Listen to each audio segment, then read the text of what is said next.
Marwadi university మంచి భవిష్యత్తు కోసం తెలుగు విద్యార్థులు ఇష్టపడే university. Call 9059052378 9059052379. Welcome to I dream. పిల్లలు తిన్నారా లేదా అని, ఒకవేళ సరిపోతో లేదా అని చాలా మంది తల్లులు కడుపు మార్చుకొని పిల్లలకి కడుపు నుండి అన్నం పెట్టాలని చూస్తారు. అలాంటి మహాతల్లు ఉన్న ఈ లోకంలో ఒక తల్లి తన మాజీ ప్రియుడితో కార్యక్రమాలు కట్టొస్తున్నాడని 3 పిల్లల్ని చంపేసింది. పాము కూడా సిగ్గుపడి ఈ సంఘటన సంగారెడ్డి జిల్లా అమీన్పూర్లో జరిగింది. సభ్య సమాజం సిగ్గుతో తన గంటను గురించి ఒకసారి మాట్లాడితే ఆ తల్లి 3 పిల్లలకి పెరుగంలో విషం పెట్టి చంపేసింది. చిన్నాడు స్నేహితులతో కార్యక్రమాలకి అడ్డొస్తున్నారని చంపేసింది. ఆమె ఎవరు, ఆమె గురించి ఆ భర్త ఏమంటున్నారు? ఒకవైపు భార్య జైలుకి వెళ్ళింది, మరోవైపు 3 పిల్లలు సమాధులు అయిపోయారు. వాళ్ళని తలుచుకుంటూ ఆ తండ్రి ఎంత మానసిక శోభ గురవుతున్నాడో ఆ తండ్రిని తెలుసుకుందాం. చెన్నై గారు నమస్తే అండి. నమస్కారం సార్. సార్, మీకు జరిగిన అన్యాయం పగవాడికి కూడా రాకూడదు, పరావాడికి కానీ పగవాడికి ఎవరికి రాకూడదు. రాకూడదు సార్. కట్టుకున్న భార్య ఈ విధంగా మోసం చేస్తుందని ఏ భర్త కూడా అసలు ఆలోచన రాదు. అది 3 పిల్లలు చక్కగా ఉన్న పిల్లల్ని చంపిందండి. ఆ తల్లికి అసలు మనసులోకి వచ్చిందో కూడా ఆ ఫోటో చూస్తుంటే అర్థం కావట్లేదండి.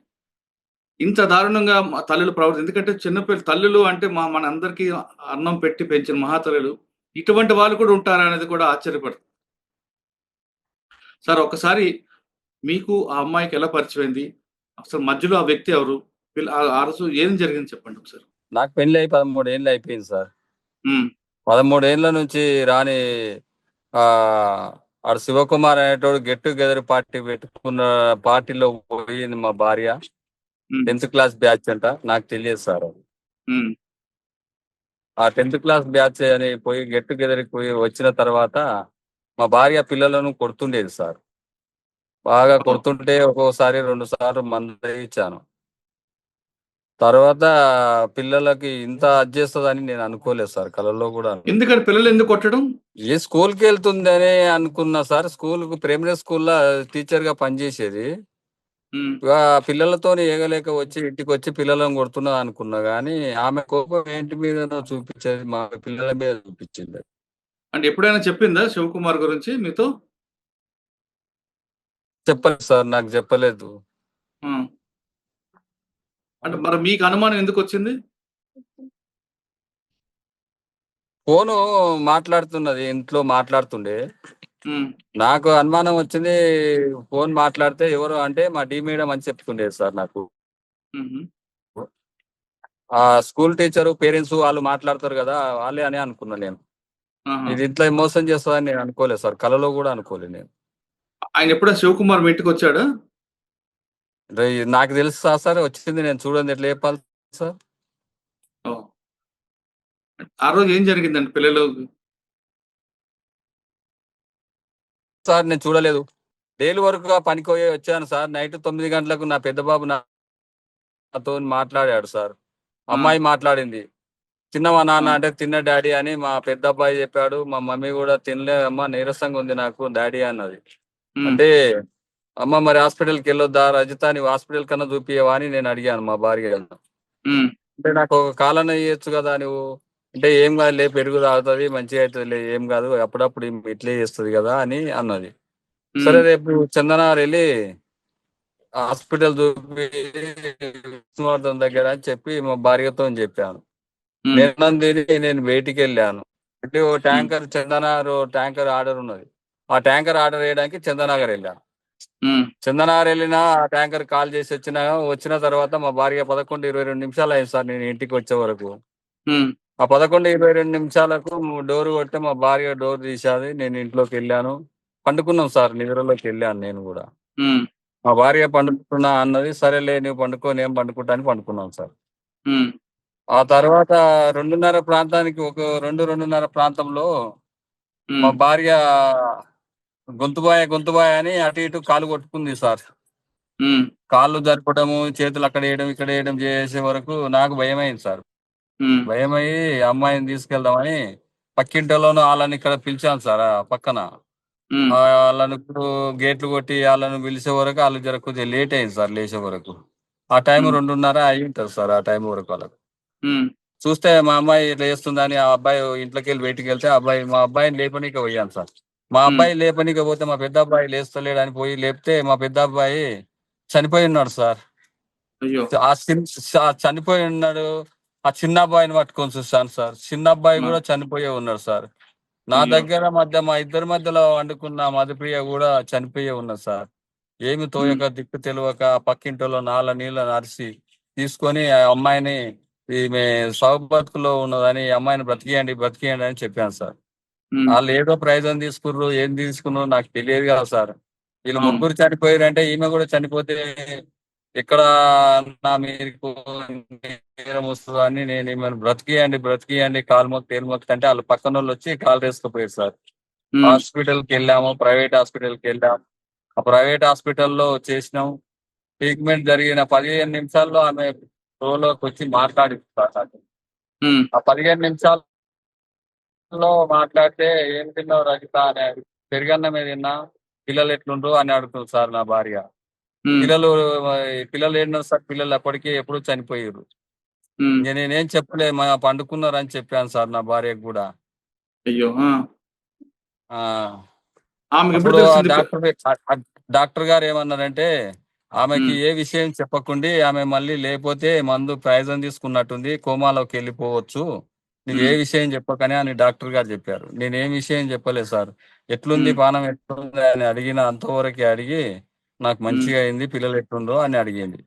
హ్మ్. అడిగితే పిల్లలు పండుకున్నారు. లేవలేదు అని నేను చెప్పాను సార్. హ్మ్. అది ఎప్పుడు సార్. చెప్పారు అమ్మకి చనిపోయిందని? ఆ! చనిపోయిందని పోలీసోళ్ళొచ్చి చెప్పారు సార్ ఆళ్ళకు, నా భార్యకు. ఏమన్నదామె అప్పుడు? నేను చెప్పలేదు సార్.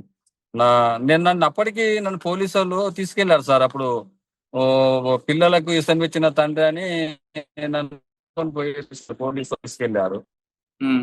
ఆ తర్వాత ఆమె దగ్గరికి పోయి ఎవరు చెప్పిర్రు, ఏం చేసిర్రు తెలియదు సార్. నాకు సాయంత్రం 4:30, 5కి వదిలేశారు.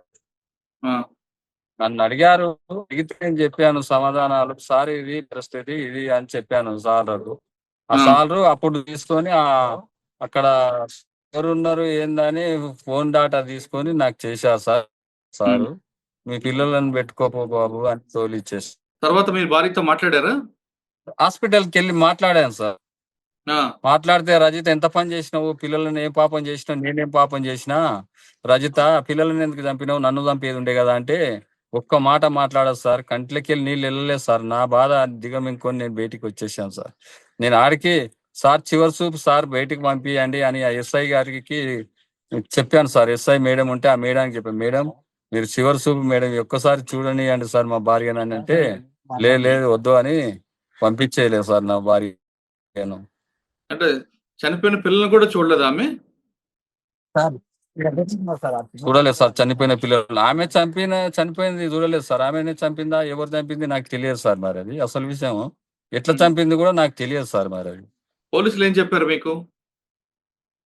పోలీసోళ్ళు ప్రెస్ మీట్‌లో చెప్పారు సార్. అది తుపాకులతోని చుట్టి చంపిందని చెప్తున్నారు సార్ మరిప్పుడు.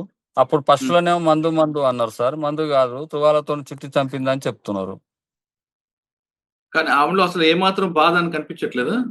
ఏ బాధ లేదు సార్ ఆమె.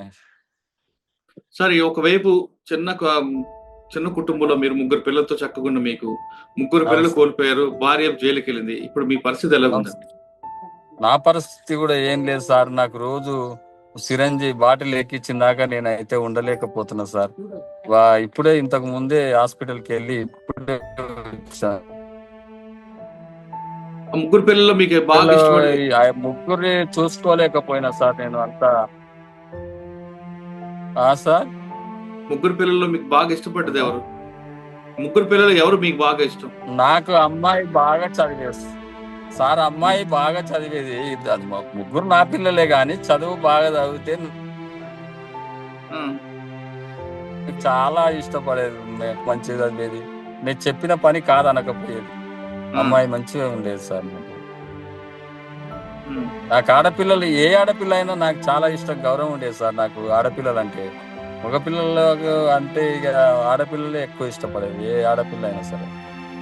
ఇప్పుడు ముగ్గురు పిల్లలు లేరు కదండీ మీకు. మీరు ఎలా మరి మీ జీవితం? నా జీవితం ఏం జేయాలి సార్? నాకు ఆళ్ళని చంపేస్తే నేను వేరే దారి ఎతుక్కుంటా సార్ ఆళ్ళను. ఆళ్ళనుంచొద్దు. ఆళ్ళుంటే ఇంకోరు గూడా తప్పు జేస్తారు సార్ సమాజంలో. ఆళ్ళనుండకుండా చేసిర్రనుకో నేను వేరే దారి ఎతుక్కుంటా నేను అప్పుడు. నా పరిస్థితి నాకు చేసే నా నా సత్ ఓపిక ఉన్నన్ని రోజులు పని చేసుకుంటాను సార్. మరి ఏం చేస్తాం సార్, పరిస్థితి ఇట్లా అయిపోయింది. సంఘటన జరిగింది చాలా రోజులైందండి. పిల్లలు గుర్తు వచ్చినప్పుడు ఏమనిపిస్తుంటారు? ఏమనిపిస్తుంది సార్, ఇప్పటి వరకు కంటికి నిద్ర లేదు సార్. అసలు హాస్పిటల్కి పోయి వస్తున్నా, ఇక నిద్ర ఇట్లా పడతలేదు. పండుకున్నప్పుడు డాడీ అన్న కొడుతుందని అమ్మాయి వచ్చి చెప్పినట్టు, నాన్న అన్న కొడుతుందని గౌతమ్ ఉమ్, డాడీ అని నా పెద్ద కొడుకు చెప్పినట్టు కళ అనిపిస్తుంటుంది సార్. అప్పుడు అయ్యో. అలా అట్లనే వస్తుంటది. ఏం చేస్తాం ఉమ్, సార్, ఇక వాళ్ళని పోగొట్టుకున్నా. నేను ఏ జన్మల పాపం చేసిందో నాకు పిల్లలు దక్కకుండా పోయారు సార్.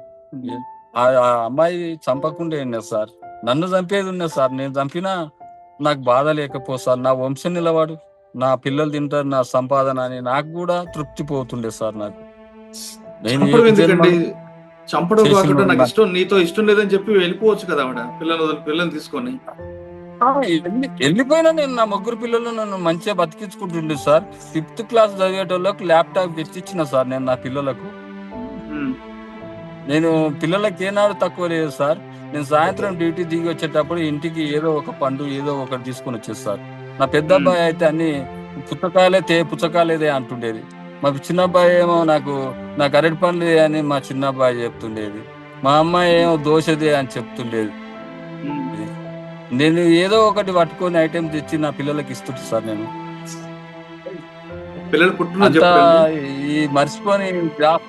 ఈ జ్ఞాపకాలు మర్చిపోలేకపోతున్నా సార్. నేను ఎట్లా మర్చిపోవాలనో నాకేం అర్థం అయితే లేదు సార్. పిల్లలు పుట్టినరోజు ఎప్పుడండి? 3వ నెల 2014 సార్. ఉమ్, సార్ పెద్ద ఆయన 2014లో సార్. 25 3వ నెల 2014. ఉమ్. మదిపియ ఆ, జూలై 17 సార్. ఉమ్. July 17 2015 sir.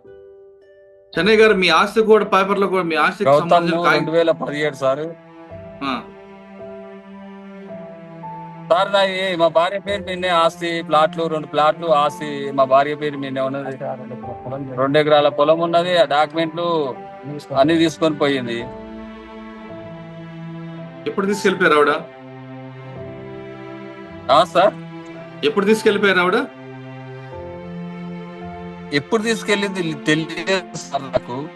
ఎప్పుడు తీసుకుపోయింది, ఎప్పుడు చంపుతుందో అని తెలియదు సార్. తెలిస్తే నేను చెప్పకుండా సార్. నేను చూస్తుంటే ఆమె ఎప్పుడు తీసుకుపోయింది, ఎప్పుడు చంపాలి, ఎప్పుడు చేయాలని ఆమె ప్లానింగ్ తోనే చేసినట్టుంది సార్ నాకు.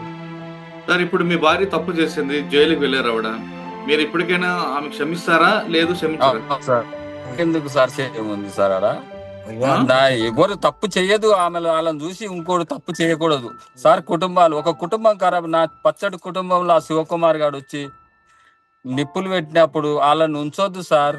వాళ్ళని ఉంచితే ఇప్పుడు వీళ్ళని క్షమించి వదిలేస్తే ఇంకొకరు కూడా తప్పు చేస్తారు సార్. అది బాగుండదు సార్. నాకు నేను తప్పు చేయించిన అయితే సార్ నాకు వద్దు, అది చంపేయాలి.